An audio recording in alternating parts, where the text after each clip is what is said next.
In-text citations are an important part of citing sources in your academic writing.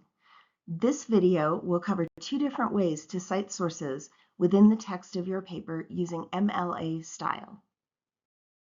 In-text citations are what briefly identify a source referenced in a paper. They enable readers to locate sources in the works cited list. The author information in an in-text citation must also appear as an entry in the works cited list. In MLA format, you will need to cite page numbers for both direct quotes and paraphrased information. There are two ways to format in-text citations: parenthetical citations and citations in prose. Let's look at how to format each one. First, let's look at parenthetical in-text citations.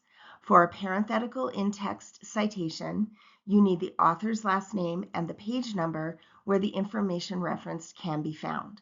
For two authors, both authors' names are listed, separated by the word "and." This information is contained in parentheses and found at the end of the sentence. Include a period after the parenthetical in-text citation. Another way to cite in text is through a citation in prose.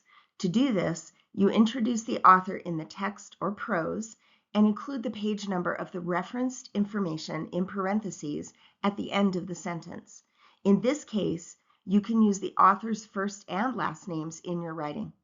Again, if there are two authors, mention both authors in the sentence, separated with the word "and."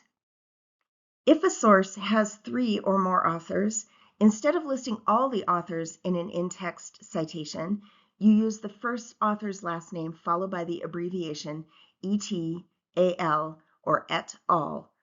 As in all in-text citations, this is followed by the page or pages cited, either in parentheses for an in-prose citation, or just after the author's name in a parenthetical citation at the end of the sentence. Here's an example of a paragraph with in-text citations to show what a parenthetical citation looks like, along with several citations in prose where the author names are introduced as part of the sentence. Page numbers come at the end of the sentence.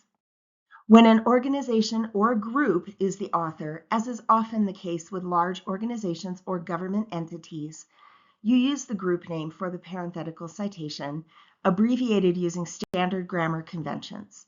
If you use the group name in the sentence, write it out completely. In the works cited list, the organization is always written out completely. Even if the organization or group has a commonly known abbreviation or acronym, MLA does not typically use acronyms.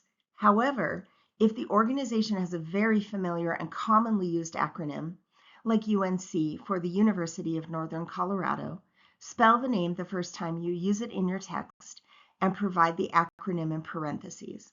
You may use the acronym in all subsequent text. Most of the time we are citing paraphrased or summarized information from our sources, but sometimes you may want to directly quote something from a source. For direct quotes, you must include a page number or other identifying number of where you got the quote. Fortunately, MLA style requires a page number or other identifying number for both direct quotes and paraphrased information. For parenthetical citations, the page number is placed at the end of the other information in the parentheses at the end of the quote.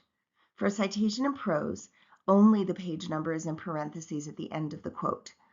The quotation marks must be included for quoted information, and the parentheses and period at the end of the sentence come after the final quotation mark. Here are a few things to remember about in-text citations in MLA format. You only use the author's last name in parenthetical citations. Write out the author's full name for citations in prose. The page numbers of the cited information should be in parentheses at the end of the sentence in every case. If you have two authors for a source, use the word "and" to separate their last names in both parenthetical citations and citations in prose. For three or more authors, use the abbreviation et al. After the first author's last name. And lastly, your in-text citations should match up with your works cited list so the reader can find all the sources you cite in your paper and use the page numbers in your paper to find specific information. You can get help with MLA formatting by checking out the online MLA Style Center or by going to the UNC Library's website and clicking on Research Guides and then clicking on Citations and Bibliographies. The MLA guide is in this list. You could also make an appointment with the UNC Writing Center in Ross Hall. Do you have more questions about MLA in text citations? Ask a librarian. You can visit us in person, call, email, or text us. Be sure to check out our YouTube channel for more videos.